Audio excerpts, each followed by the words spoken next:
What's up, guys? Welcome back once again.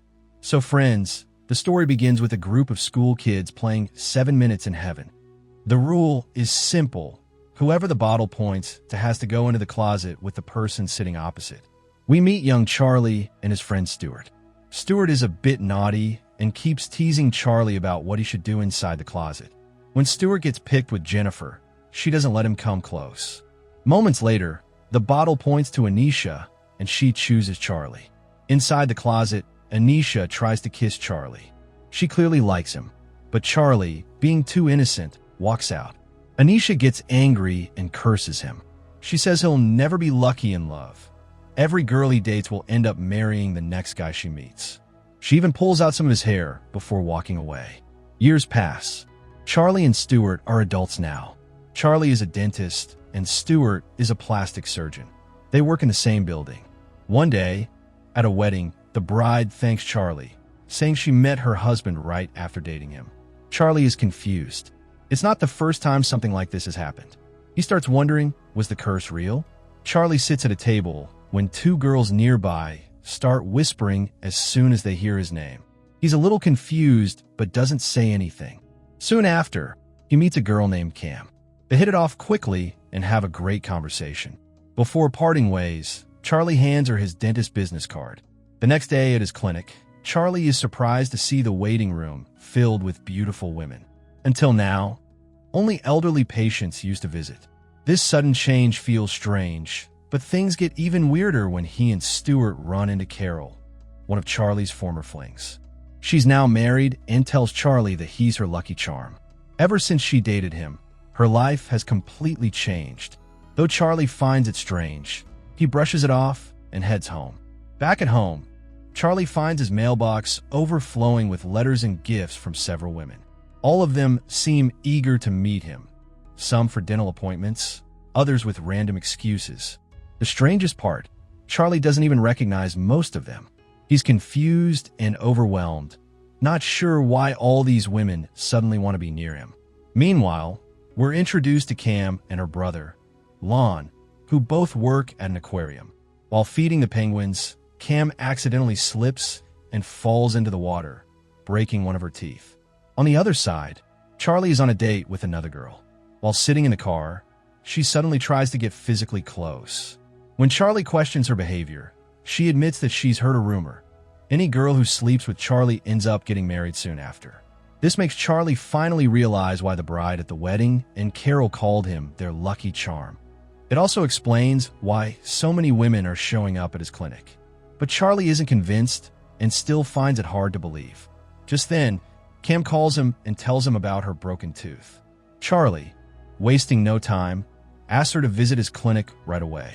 At the clinic, Charlie examines Cam's broken tooth and assures her that there's nothing to worry about. It's just a minor crack. As he tries to calm her down, Cam accidentally hits him and immediately apologizes for the mishap. When Cam offers to pay for the treatment, Charlie kindly refuses, and we get the first clear hint that he's starting to like her. After thanking him, Cam leaves. But just as Charlie is about to lock up and head home, Cam returns. Her car won't start, and she asks Charlie for help.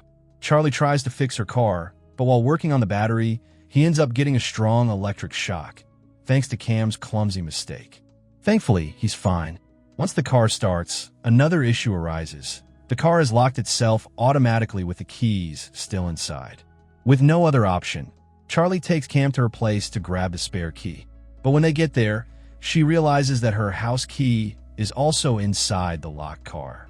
In a slightly chaotic moment, Cam breaks a small window, gets inside, and retrieves the spare. After all that hassle, they return to the clinic, where Cam finally drives off with a smile, leaving Charlie standing there, a little dazed but definitely more smitten. Later that evening, when Charlie returns home, he finds his receptionist, Reba, waiting for him. Turns out, she's heard the rumors about Charlie being a so-called lucky charm. Desperate to get married, Reba wants to sleep with Charlie too, hoping it will work for her. Charlie, though a bit unsure, agrees after hearing about her struggle to find a partner. The next day, Charlie tells Stuart everything. Stuart, being his usual wild self, encourages Charlie to embrace this gift. He He tells him that he's actually helping women find their soulmates, and that's a good deed. Charlie isn't fully convinced at first, but eventually gives it a shot.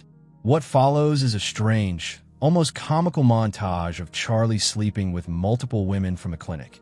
And surprisingly, many of them do end up getting engaged shortly after. But something doesn't feel right. Even though everyone around him is happy, Charlie is left feeling empty.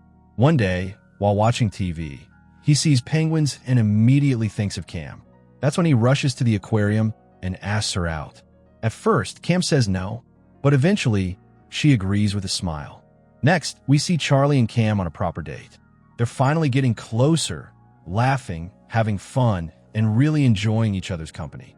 Later that night, when they reach Cam's place, things start to get romantic between them.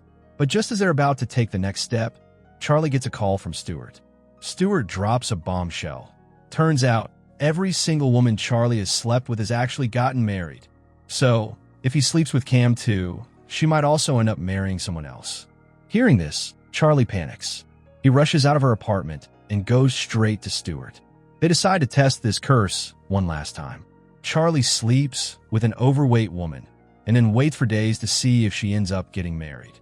During this time, Charlie avoids Cam by saying he's not feeling well. They start talking only through video calls. Days go by, and finally, Charlie sends Stuart to meet that woman. Their plan: if Stuart proposes and she refuses, then maybe the curse is broken. But things don't go as planned. That same night, Charlie finally meets Cam again, and they sleep together for the first time. But the next morning, Charlie is shocked. He sees on TV that the woman he slept with is now married. He calls Stuart in a panic, only to find out that Stuart never even met her. This hits Charlie hard because now he realizes he really loves Cam. Worried she'll also end up with someone else, Charlie starts acting super weird. He checks her calendar and sees she's meeting a guy named George on Wednesday at 8 p.m. Convinced that she'll marry him, Charlie becomes obsessive and starts following her around. Cam, noticing his strange behavior, tells him to take a break and stay away for a few days. Charlie is heartbroken. A few days later, he visits her at the aquarium, only to see her chatting with a man. He instantly assumes it's George and completely loses it. Without thinking, Charlie starts a fight with the guy. Cam gets furious seeing Charlie behave like that. She finally realizes that Charlie doesn't trust her at all. He's doing all this just because of that lucky charm theory. Disappointed and hurt, Cam breaks up with him. Later, Charlie is sitting outside his dental clinic, talking to his assistant Eva, when suddenly a glass bottle falls near them. That sound triggers a memory. He recalls how, as a kid, a girl named Anisha had once cursed him in anger. Convinced that the curse is real, Charlie and Stuart head straight to find her. At first, Anisha doesn't recognize him, but when he reminds her of their childhood moment, it all comes back to her.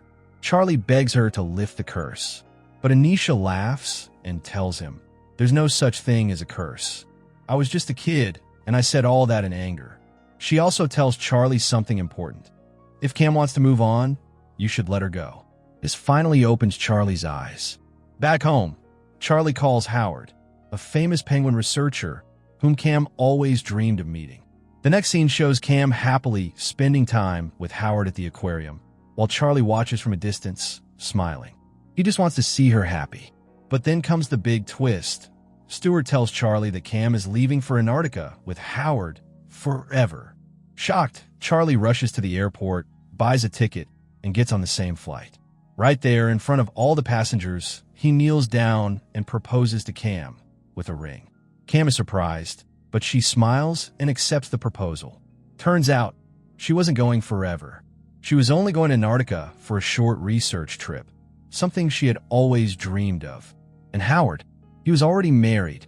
There was nothing romantic between them. Meanwhile, we cut to Anisha, who opens a black box and finds an old childhood doll with a photo of young Charlie attached, and even a lock of his hair. That's when we realize maybe the curse was real after all. And with that twist, the story comes to an end. So, what did you think of this story? If you enjoyed it, make sure to hit that subscribe button and turn on the notification bell so you don't miss any of our upcoming movie breakdowns. Thanks for watching, and I'll see you in the next video. Till then, stay safe, stay healthy,